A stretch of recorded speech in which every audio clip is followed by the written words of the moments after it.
చిన్నారి బాలయేసు నామములో మీ అందరికీ శుభములు.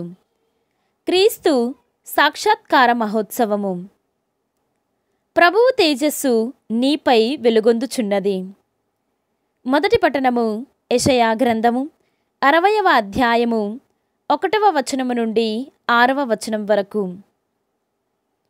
సియోను లెమ్ము, ప్రకాశింపుము, నీకు వెలుగు ప్రాప్తించినది. ప్రభువు తేజస్సు నీపై వెలుగొందుచున్నది. ధరణిని చీకట్లు ఆవరించియున్నను, ఈ జాతులను తమస్సు కప్పియున్నను, నీపైని ప్రభువు ఉదయించును. ఆయన కాంతి నీపై తేజరిల్లును. జాతులు నీ వెలుగునొద్దకు వచ్చును. రాజులు కాంతిమంతమైన నీ అభ్యుదయమును చూడవత్తురు. కనులెత్తి నలువైపులా పరికించు చూడుము. జనులు ప్రోగై నీ చెంతకు వచ్చుచున్నారు. నీ కుమారులు దూర ప్రాంతముల నుండి వచ్చుచున్నారు. నీ కుమార్తెలను పసికందుల వలె మోసుకొని వచ్చుచున్నారు. ఆ దృశ్యమును గాంచి నీవు సంతసముతో మెరయుదవు. నీ హృదయము ఆనందముతో పొంగిపోవును. సాగర సంపదలు నిన్ను చేరును. జాతుల సొత్తు నీ కడకు వచ్చును. ఒంటెల సమూహము నీ చెంతకు వచ్చును. మిథ్యాను ఏఫాల నుండి లొట్టిపిట్టలు నీ వద్దకు వచ్చును. అవి షేబా నుండి బంగారమును సామ్రాణిని కొనివచ్చును. ప్రజలు ప్రభువు స్తుతులను పాడుదురు. ఇది ప్రభువు వాక్కు. సర్వేశ్వరునికి వందనములు. భక్తి కీర్తన. దేవా, జాతులెల్లా నీకు ఊడిగము చేయును. గతమున మానవులకు ఈ పరమ రహస్యము తెలుపబడలేదు. రెండవ పఠనము పునీత చిన్నప్ప గారు ఎఫెసీలకు రాసిన లేఖ 3వ అధ్యాయము 2వ వచనము నుండి 3వ వచనం వరకు మరియు 5వ వచనము నుండి 6వ వచనం వరకు. సహోదరులారా, మీ మేలు కొరకై అనుగ్రహపూర్వకమైన ఈ పనిని దేవుడు నాకు అప్పగించనని మీరు నిశ్చయముగా వినియుందురు. దేవుడు తన దైవ దర్శనాన్ని బహిరంగము చేసి నాకు తెలియపరచెను. దీనిని గూర్చి నేను సంగ్రహముగా వ్రాసితిని. గతమున మానవులకు ఈ పరమ రహస్యము తెలుపబడలేదు. కాని నేడు దేవుడు తన ఆత్మ మూలమున పవిత్రులగు అపోస్తులకును ప్రవక్తలకును దీనిని తెలియచేసెను.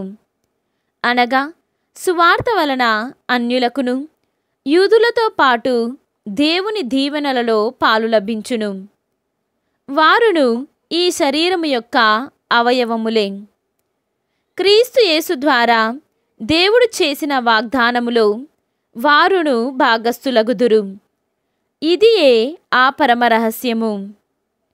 ఇది ప్రభువు వాక్కు. సర్వేశ్వరునికి వందనములు. ఈనాటి సువిశేషము పునీత మత్తయ్య గారు వ్రాసిన సువిశేషము 2వ అధ్యాయము 1వ వచనము నుండి 12వ వచనము వరకు. హేరోదు పరిపాలన కాలములో యూదయ సీమ యందలి బెత్లెహేమునందు యేసు జన్మించెను. అప్పుడు జ్ఞానులు తూర్పు నుండి యెరూషలేమునకు వచ్చి, యూదుల రాజుగా జన్మించిన శిశువు ఎక్కడా? ఆయన నక్షత్రమును తూర్పున చూచి మేము ఆరాధింపవచ్చితిమి అని అనిరి. ఇది విని హేరోదు రాజు యెరూషలేము నగర వాసులందరూ కలత చెందిరి. అంతట రాజు ప్రజల ప్రధానార్చకులను ధర్మశాస్త్ర బోధకులను సమావేశపరచి క్రీస్తు ఎచ్చట జన్మించును అని ప్రశ్నించెను. యూదయ సీమయందలి బెత్లెహేమునందు అని వారు సమాధానమిచ్చిరి. యూదయ సీమయందలి బెత్లెహేమా, నీవు యూదయ పాలకులలో ఎంతమాత్రము అల్పమైన దానవు కావు.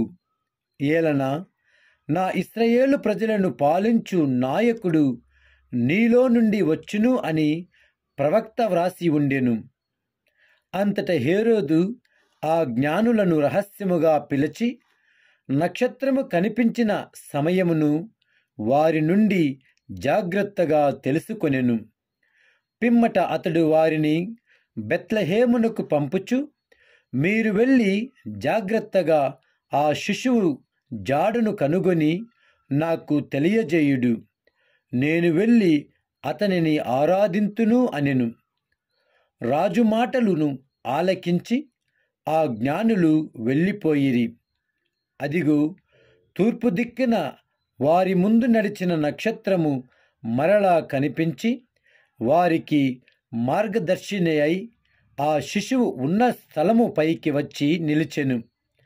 వారు నక్షత్రమును చూచినప్పుడెంతో ఆనందించిరి. అంతట వారు ఆ గృహమున ప్రవేశించి తల్లి మరియమ్మతోనున్న బిడ్డను చూచి సాష్టాంగపడి ఆరాధించిరి. పిదప తమ సంచులను విప్పి ఆ శిశువుకు బంగారము, సాంబ్రాణి, పరిమళ ద్రవ్యములను కానుకగా సమర్పించిరి. హేరోదు చెంతకు మరలి పోరాదని స్వప్నమున దేవుడు హెచ్చరింపగా వారు మరొక మార్గమున తమ దేశమునకు తిరిగిపోయిరి. ఇది క్రీస్తు సువిశేషము. క్రీస్తువా మీకు స్తుతి కలుగునుగాక.